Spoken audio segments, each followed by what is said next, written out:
In most of us, perhaps in all of us, there is a tension between the familiar and the new, between doing what we know how to do and trying for something new.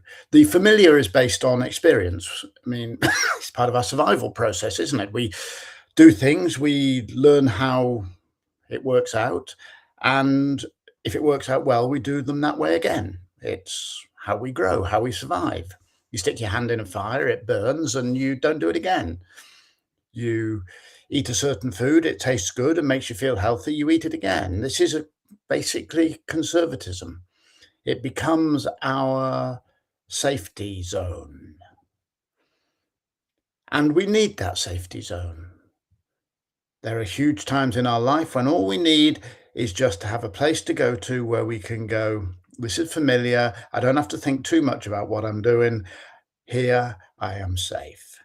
But then there's a contradictory impulse, which we could call creativity, the curiosity to discover something new, the pull towards trying new things and seeing how they work out, testing yourself against the unknown.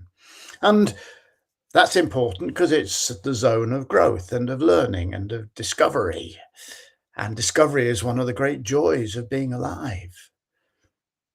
And so we get caught between, sometimes productively caught between these two poles, deciding when to stick with what we know and when to try something new.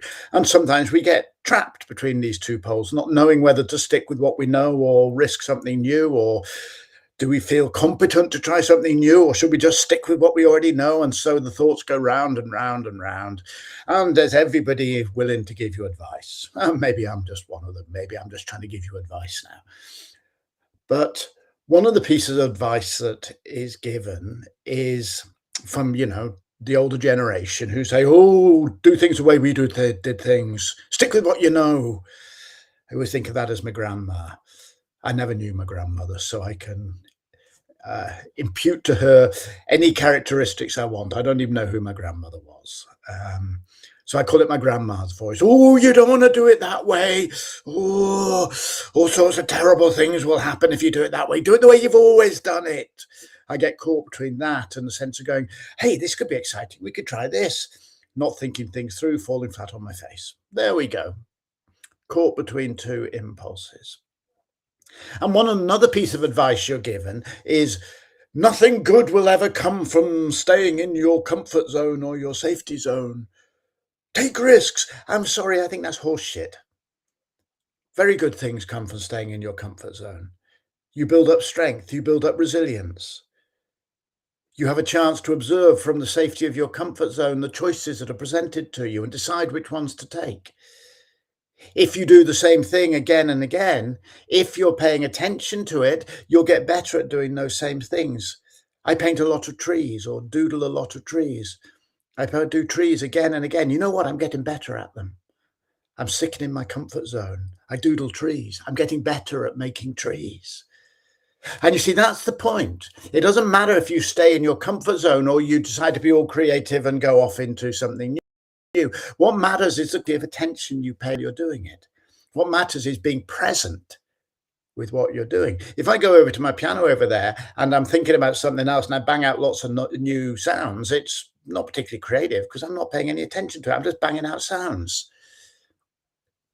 But if I'm banging out sounds on my piano and I hear a particular sequence of sounds or a chord structure or something which is interesting, and I go, that's interesting. Now the quality of attention has changed. I become present with what I'm doing, and that creativity has value and potential. Similarly, if I'm doing what I always do really familiarly and my brain is drifting away, no change will come there. Nothing good will come of that. But if I'm doing what I always do, but I am being present and mindful of myself as I do it, then I might well discover new things within what I'm doing. I will go deeper. And so it is that the two twin impulses of conservatism and creativity, of comfort zone and taking risks, whatever you want to call it, can also lead to two different types of growth. Staying in your comfort zone and paying attention to it perhaps enables you to go deeper. You go deeper into things. What you already know, you dig deeper.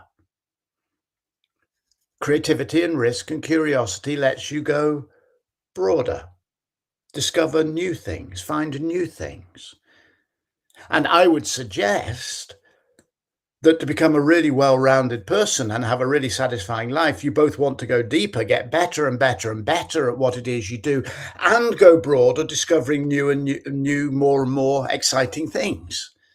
Deeper and broader. And some days you're ready to go broader, find out something new, do something new, take a risk. Some days you're not, you want to go deeper. Stay in your comfort zone and dig in. But what makes the difference is being present with what you're doing. It is the quality of attention that you are paying that defines the journey that you're on. So, if you feel that you are pulled towards your nice, safe comfort zone, don't think you're a failure. Stay there and pay attention. Be present. If you're ready to take a risk and do something new, go on, get out there, give it a go. But don't do it mindlessly. Pay attention. See what that new experience is teaching you. And when that's all too hard, switch off, stare at a tree, be mindless, go to sleep, and let that beautiful brain of yours process this wonderful experience called life. Have a good one.